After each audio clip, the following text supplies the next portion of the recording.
Alright, after a long wait for the set 8 cover card of Divines, finally we got Bladmire Nexus reveal, so let's begin. But first, let's start off with the restriction lists on the English side. So of course, once again, there is no D or V format restrictions. I'm not really going to go over these, but Premium has a lot of restrictions, mainly on the fact on crest gainers along with the G versions of the units. With the exception of Luard, because Luard got restricted with the V one for some reason. And I have to say this is pretty huge, especially on the stacking power on top of the force markers too, possibly because the G versions can stride into the on hit ones, which will also give you 2 force markers. But not only that, they straight up banned a lot of the cards that can end up being very toxic, along with basically restricting a lot of cards to 1. And now to the new Bladmire stuff. First off, to the cards that don't really matter, we start off with Bareness Ripper. Grade 1 AK power, and the skill is Count Guardian. If your Vanguard is at least a grade 3 Bladmire, and your bind zone has at least 4 more face down, this card gets shield plus 5k, but if it's at least 8 plus 10k instead. Yeah, for extra shield, not like it really matters, especially since, like always, you have better stuff. And then Carve Out Dragon, which is a grade 3 with 13k power, and the skill is auto when placed on rearguard. If you have at least a grade 3 Bladmire, look at top card of your deck, you either leave it at the top or put it to soul.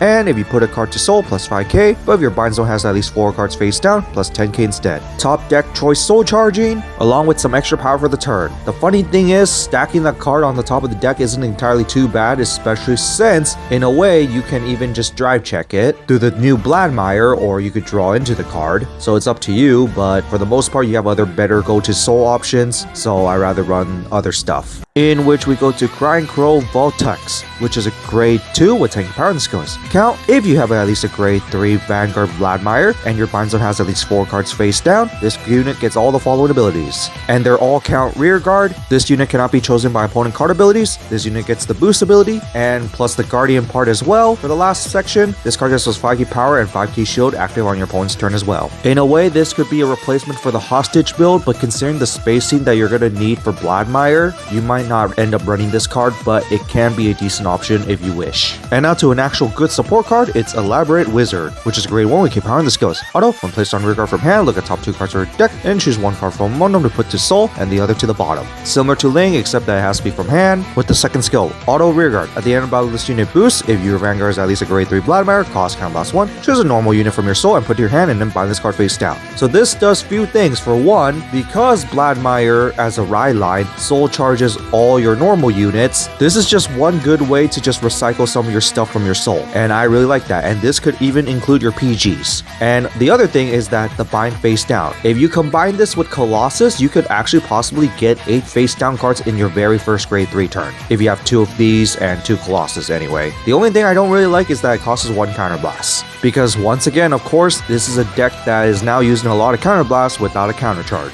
But overall, it's a good new addition, especially for the free soul. And now it's time for the one who walks from zero, Bladmire Nexus, which is a grade 3 with 13 power and the skill is Count Vanguard. This card is also treated as the original faded one of 0 Bladmire, and also during your turn, if your soul has the same card name as this unit, aka faded one of 0 Bladmire, this unit gets their divine skill and your front row gets those 5k power. Very nice, inheriting the powerful divine skill and also mass power from the front row, which I really like with the bottom of this card's character development, basically. Being more angelic-like, giving power to everyone instead of just being itself. In which the second skill is Act Vanguard. Once per turn, you can also alternate this cost by binding a grade 3 card that is Bladmire from your soul face down, or the normal way where you would bind 4 cards from your soul face down. Your opponent chooses 2 of their rear guards and bind them face down, and this card gets those 5k power for every 2 face down cards in your bind zone into the end turn, and then choose up to 1 face down card in your bind zone, reveal it, and if it's grade 3 or less card, call it to rear guard. If you choose not to reveal, you draw a card. Very similar to original Bladmire, except that it's not on attack, so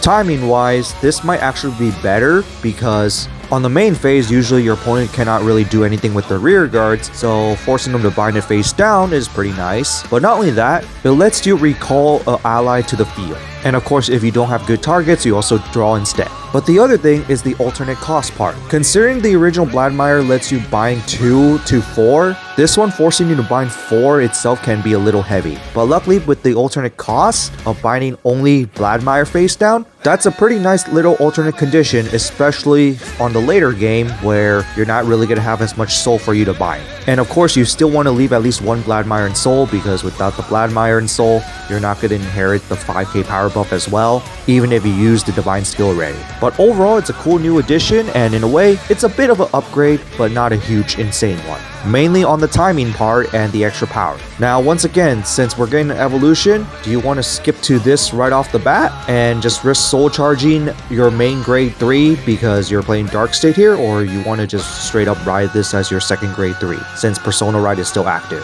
Personally, I would just straight up Persona Ride this on the original just because you don't need to run those extra copies, and 2, most of the time you're just going to bind the 4 face down anyway and kind of do the same exact thing with the original, and also you don't need to rely on luck if you ride this on the original as well. So that's just me. And now finally, here's the secret rare. And for next week, since we got 2 more slots for Lyrical and we got a preview, we finally got the Lyrical reveals on what type of units it's going to be. And it's a new Kairi along with her support. This was something I was not expecting, especially since I was expecting Divine's Lyrical too. But oh boy, they kept this as a huge surprise. And which also means we have Griffin for next week as well, finally. And so that's it for these reveals for Bladmire Nexus. What do you guys think of it? Along with the restriction list. Restriction list, very huge for premium, and not really much after that. But Bladmire Nexus, overall it's not a super crazy upgrade, but it is pretty much an upgrade with the extra power and in a way timing wise, and in a way a representation of character development. But in that, there's really not much to say about it other than just how you want to build your deck. But on that, that's it for this, and see you all next time.